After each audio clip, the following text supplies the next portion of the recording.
Today we are going to be factoring x squared plus bx plus c.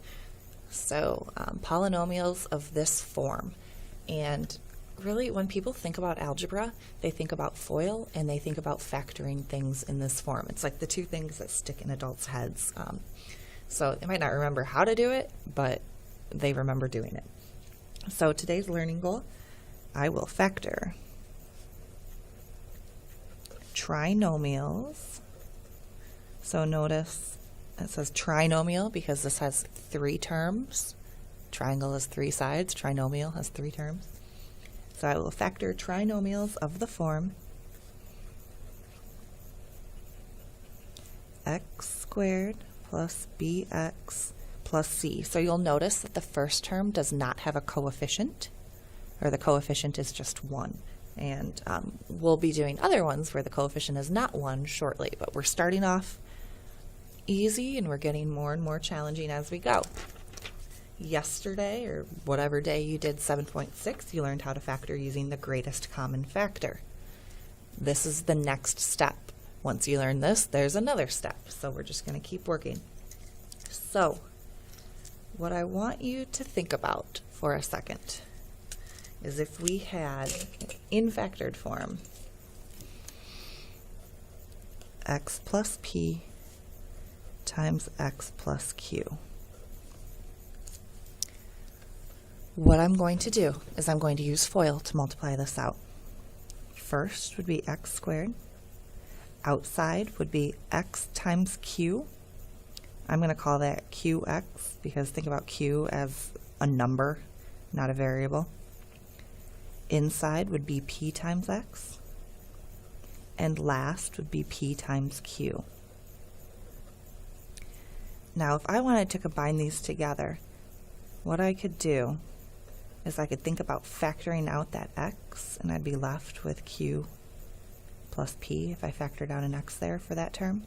Or another way to write that, q plus p times x plus pq. So I did a lot of manipulation here. This might be a little bit confusing to you.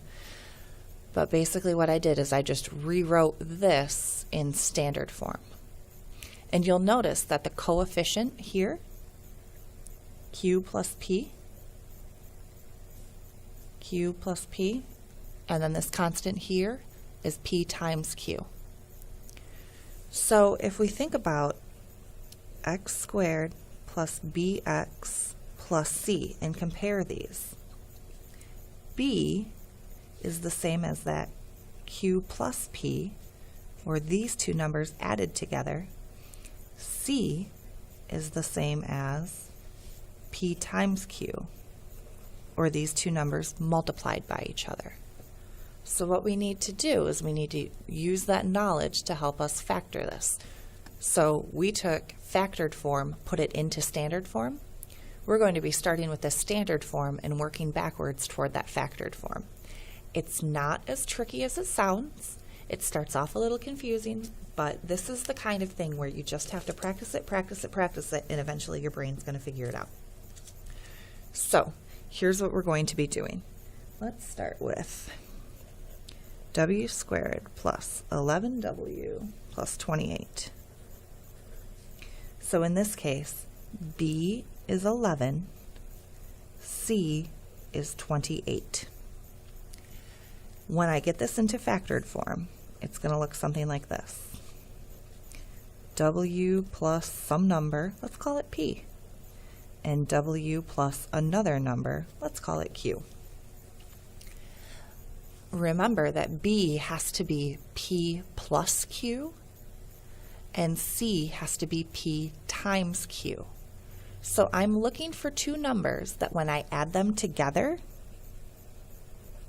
I get 11, and when I multiply them by each other, I get 28. So the easiest way to do this is to look for the factors of that 28. So the factors of 28 are 1 and 28, 2 and 14, 3 doesn't go into 28, 4 and 7, 5 doesn't, 6 doesn't, and then we're back at 7. So these are all of my factors of 28. If I think about these as P and Q, I want to add them together and see if any of them make 11. So I know that when I multiply them, I get 28. That was the whole point of making the list of factors. But now, in order to figure out which ones are P and Q, I need to add them together to get 11. So 1 plus 28, that's 29. So those can't be P and Q. Those can't be the numbers that go into my factored form.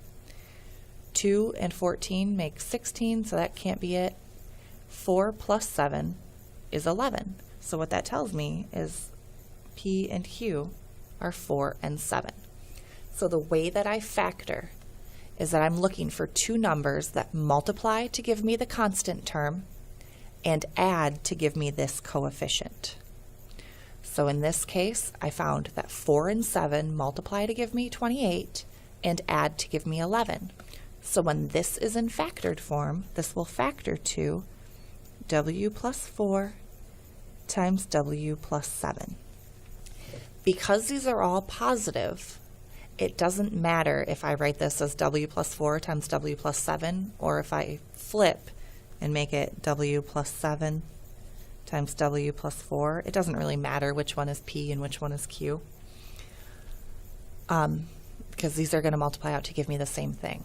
But the key here, I was multiplying to get this term, so two numbers that multiply to give me this and add to give me this. So it's like a mystery that we have to solve. I can check my answer to see if I did it correctly by using FOIL. First is W times W, which is W squared. Outside would be W times 7, which is 7W. Inside is 4 times W, which is 4W. And last would be 4 times 7, which is 28. W squared plus 11W plus 28. Oh look, that's what I started with up here. So that tells me that I picked the correct P and Q to get this answer. I'm sorry, I picked the correct P and Q to factor this. So you don't have to do this and multiply it back out. That's basically undoing all of your work, but it's a good way to check and make sure that you have the right numbers. So that was one example. I'll do a couple more just to make sure that we're on the right track. So don't panic if that didn't make a whole lot of sense. Okay, so for this next one, I have y squared plus 6y plus 8.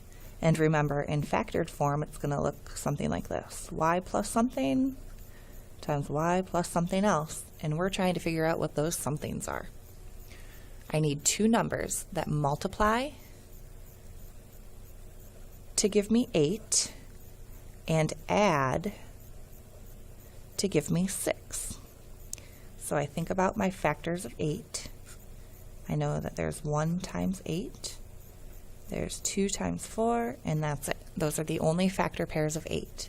I can see when I add 1 plus 8, that gives me 9. So P and Q cannot be 1 and 8.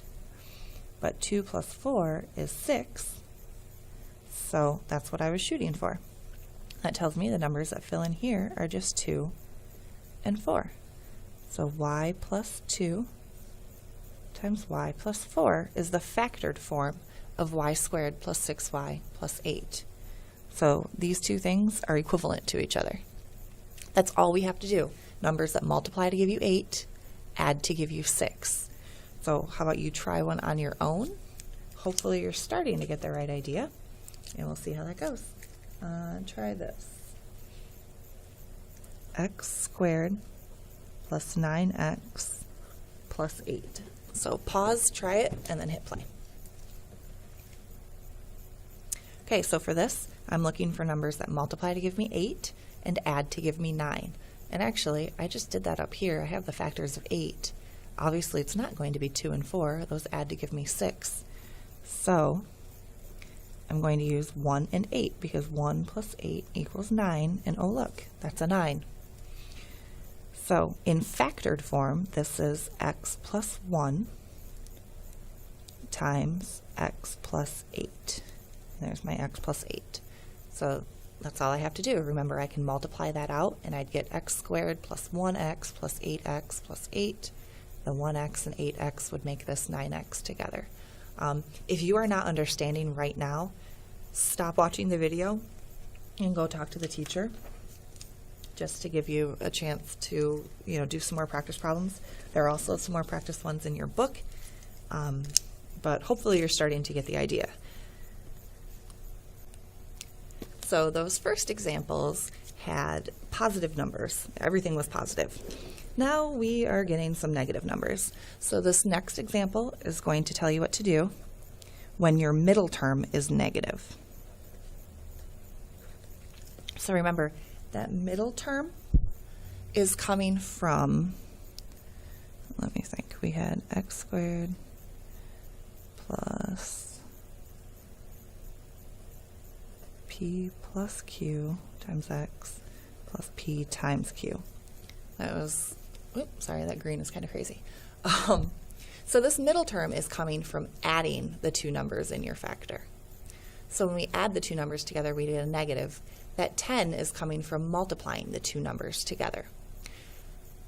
Something to notice here, if this number is positive, we're multiplying two numbers together and getting something positive. That tells you that both of the numbers, if we had y plus p and y plus q, both of these, I have to use a different color, have to be either positive numbers or negative numbers, because together they make a positive when you multiply them. So what I need to do to decide if they're positive or negative is I have to look at the middle term. This guy is negative. When I add p and q, so p times q is a positive 10, p plus q is a negative 7. So they have to have the same sign, but when I add them together I get a negative number. That tells me p and q both have to be negative. I can't add two positives and get a negative number. So let's look at the factors of 10. The factors of 10, that's coming from here, are 1 and 10 and 2 and 5. Those are the only factors of 10. But because my middle term is negative, this would actually have to be negative 1 times negative 10. That gives me a positive 10 still. But when I add them together, I get negative 11. Or a negative 2 times a negative 5, and when I add those together, I get negative 7. I was looking for negative 7, so that tells me that p is negative 2 and q is negative 5. So this will be y, you can write it as plus negative 2 times y plus negative 5 if you want to, or you can make your life a lot easier and just write it as y minus 2 times y minus 5. So the key here was recognizing that because my last term is positive, these have to have the same sign. So they're either both positive or both negative. And because my middle term is negative, they both have to be negative. Remember, in the ones that we just did, this was positive, but then your middle term was positive too, so these had to be positive down here. I hope this is making sense. Again, you just have to practice tons and tons and tons, and if you have questions, make sure you're asking them. So try this one for me. W squared minus 4w plus 3.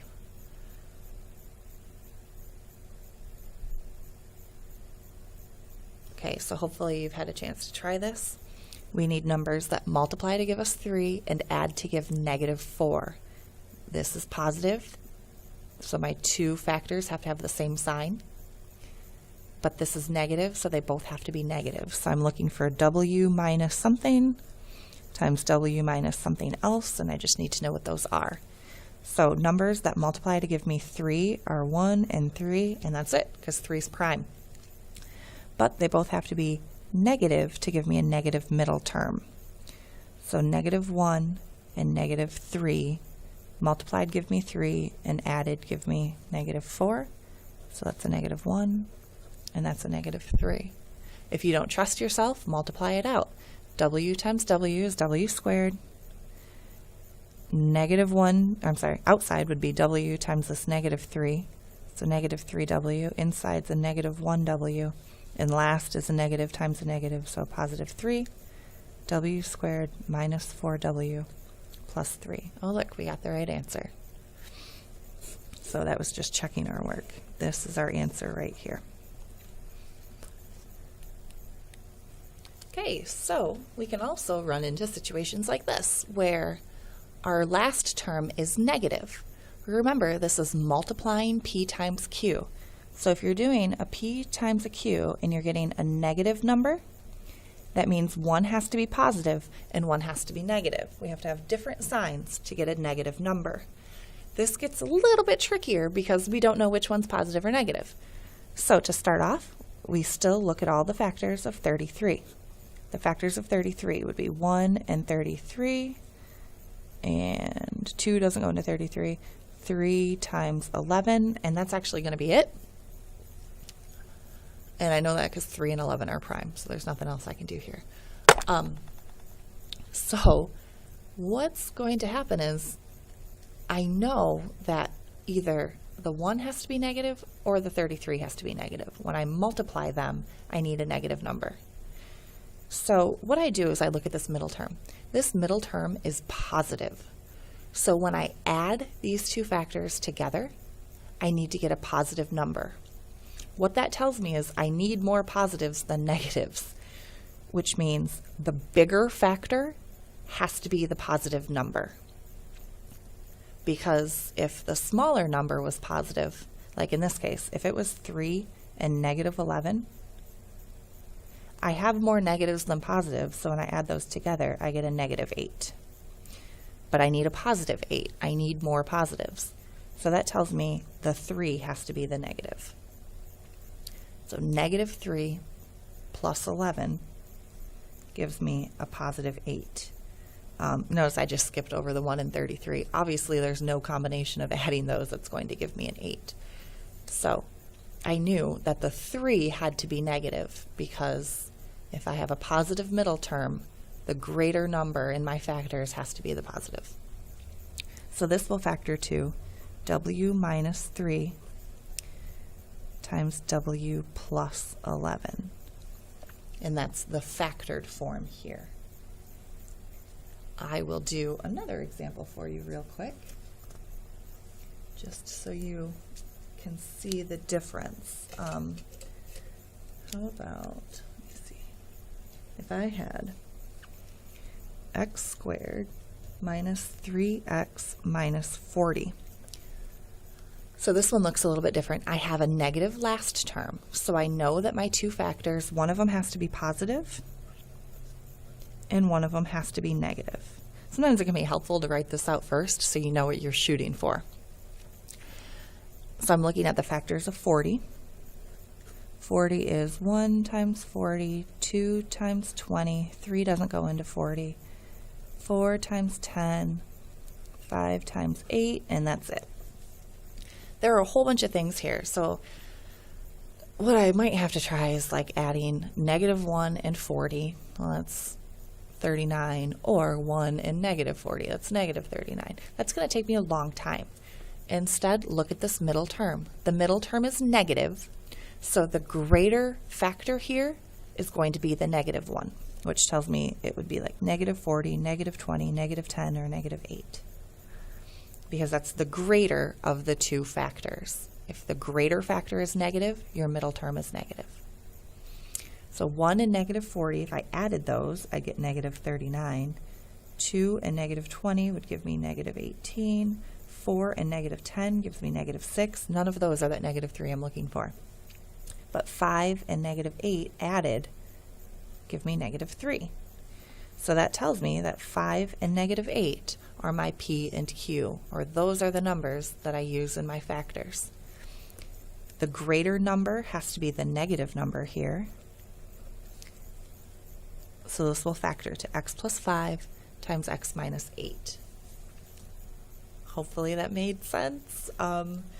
Factoring really can be tricky if you need to take a little bit of time to work with me or work with the sub or whomever. You know, do it for sure and just practice, practice, practice. There are going to be a whole bunch of practice problems in your book. If that's not enough, ask and we can get you more practice problems. But you can do it. Basically, it comes down to this. If both terms are positive, so that's what we did on the first page. If you had something like this, if these are positive, then you know it's going to be x plus p and x plus q. If you have something where you have a negative middle but a positive last, you know it's either going to be both positive, or I'm sorry, in this case, they have to have the same sign because we have a positive last term, but when you add them, you get a negative, so they have to be subtraction. If you have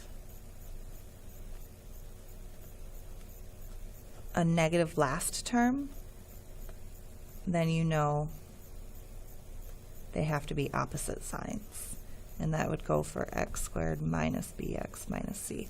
So you always look at that last term to start you off to help you determine if they're going to have the same sign or a different sign, and then you look at the middle term to help you figure out, like in this case, is it positive or negative, or in this case, that middle term is going to tell you if the greater number will be positive or negative. So just keep working at it, keep practicing. I know you can do it. Your homework is page 373, numbers 1, 2, 4 through 38 even, 39 through 42, and 43 through 46. And I'm realizing I didn't do the word problem, but I'm sure you can do it. The word problem is just taking the example or taking the equation that they give you and factoring it. So I know you can do it. If you get confused, of course, you can always ask for help because that's what your teachers are here for. So good luck.